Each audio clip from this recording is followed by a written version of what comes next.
ఊర్లల్లా ఊకి current పోతే public ఏం చేస్తారు? ఒకటికి 2 సార్లు చూస్తారు, సబ్ స్టేషన్కి ఫోన్ కొడతారు. అయినా అట్లనే పోతే పోయి ధర్నా చేసి వస్తారు. అప్పుడు కూడా కరెంటు తిప్పలే ఉంటే ఆఫీసర్లకు ఎమ్మెల్యేలకు చెప్తారు కదా. ఒకవేళ ఎమ్మెల్యేకే కరెంటు కష్టాలు ఉంటే ఆయన ఏం చేస్తాడు?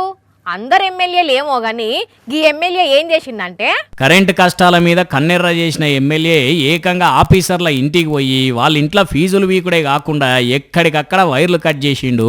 ఉత్తరాఖండ్ రాష్ట్రంలో కాంగ్రెస్ ఎమ్మెల్యే వీరేంద్ర.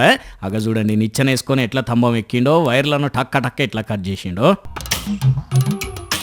అయినా ఊరందరికీ కరెంటు పోతే ఎమ్మెల్యే వీళ్ళ మీద పతాపం చూపెట్టడం ఏంది అంటే 24 గంటల్లో కరెంటు ఎప్పుడు ఉంటున్నదో ఎప్పుడు పోతున్నదో కూడా తెలుస్తలేదట.